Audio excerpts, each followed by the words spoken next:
Ako si Loy Karampatana and I choose to be brave. Galing akong probinsya, lumuwas kami dito ng mother ko sa Maynila para puntahan ang tatay ko. Iniwan niya kami noon nung bata pa ako. Nung araw na dumating kami dito sa Maynila, naabutan namin sila nung tatay ko at saka nung mistress niya. Pero nung araw na yon, nag-decide din sila na maghiwalay. So naiwan sa poder ng mother ko at saka ng father ko yung half-sister ko. Lumaki kami na magkakasama at napalaki naman kami ng maayos. Nung lumaki po kami, naging servants kami sa simbahan kasama ng mga kapatid ko at ng parents ko. Yun pong time na yun, inisip ko talaga na parang perfect family kami. Nagsiserve kami, maayos naman yung may tinitirahan kami, meron kaming, parang may means of living kami. Pero nawala yun nung nagkaroon ulit ng relasyon yung tatay ko. Parang nawala lahat nung tinitingala ko sa pamilya namin. Parang yun kasi yung parang tinitingnan ko na kayamanan namin. Pagkatapos bigla siyang nawala.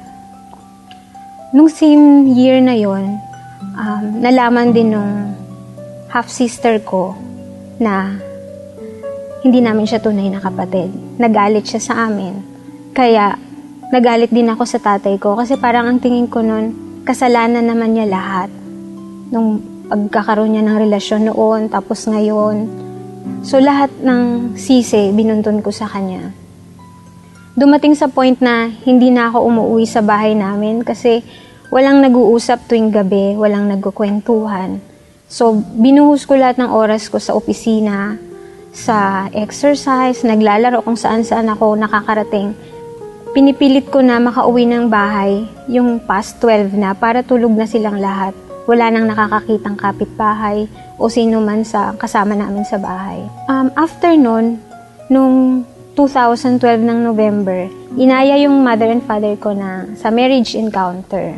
Para dun sa graduation, parang last day ng event nila, nire-require yung mga anak na sumulat. Sinulatan ko yung tatay ko nun at saka nanay ko. Yung part na sinulat ko sa tatay ko, sinabi ko doon na, Tay, nagsisisi ako kung bakit nagpakain ako sa galit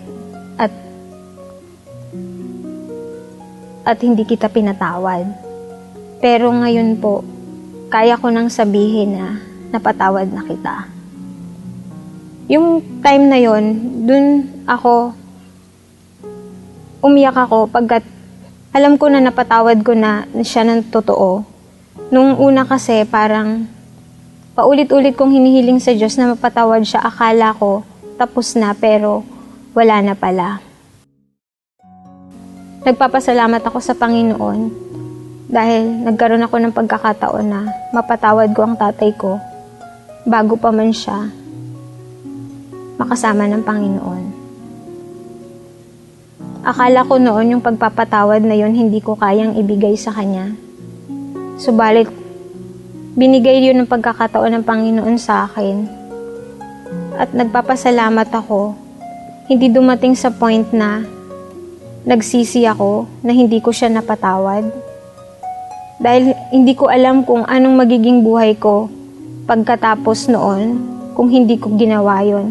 Pagkatapos kasi nung magpatawad ako sa tatay ko, naging masayahin ulit ako. Nakita ko yung mga maliliit na blessing na nakapaligid sa akin. Ang family ko na dati parang tinitake for granted ko lang. Nagpapasalamat ako sa Diyos at binigyan ako ng napakalaking biyaya. Kasi alam ko na hindi ko kayang gawin yon kung hindi dahil sa Kanya. Nung nangyari yung nagkaroon ulit ng relasyon yung tatay ko, sabi sa akin ni nanay, patawarin mo na yung tatay mo kahit hindi na siya humingi ng tawad sa'yo kasi tatay mo naman yun. Nung na-realize ko na napatawad ko na ang tatay ko, naging sobrang gaan ang pakiramdam ko. Tipong yung lahat ng mga bagay na nakikita ko sa paligid ko na papasalamatan ko na naging masayahin ako. Parang lahat ng tao na nakikita ko, nangingitian ko, kahit na sinasabi nila na ibang-iba na ang itsura ko ngayon kesa noon. Isa pa, sobrang Alam mo yon, yung bang parang sa pagising mo sa umaga, kahit na alam mong marami kang trabaho pero nakakakanta ka, lagi kong iniisip na yung mga trials ni Lord, may maganda siyang patutunguhan. Hindi lang siya nagtatapos dun sa trials na yon. Yung mga lahat ng sakit na naramdaman ko, lahat ng parang sama ng loob, hindi ko na siya tinitingnan ngayon na pangit.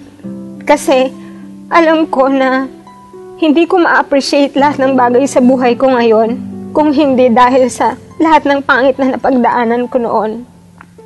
Nagpapasalamat ako kay nanay kasi siya talaga yung parang visible example kung paano maging prayerful, paano maging mapagkumbaba at mapagmahal. Dadating ang oras na babaguhin din sila ng Panginoon na kagaya ko.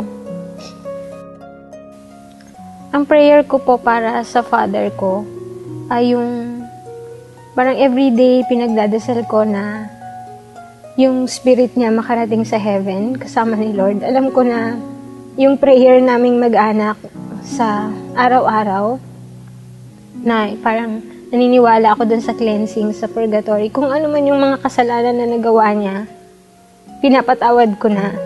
Ngayon, masaya kaming pamilya. At hindi namin kinoconsider na panawala siya kung hindi. Nandiyan lang siya nagbabantay kasama namin. Dahil sa experience na to, nagpapasalamat ako sa Panginoon dahil alam ko na ito yung naging susi para maging masaya ako. Ang pagpapatawad ang naging dahilan kung bakit ako naging masaya ngayon. At nagkakapagbigay din ako ng saya sa family ko at sa kapwa ko. Patuloy akong magsiserve sa Panginoon sa kahit anumang paraan. At araw-araw kong ipagpapasalamat ang nangyari sa buhay ko hanggang ngayon.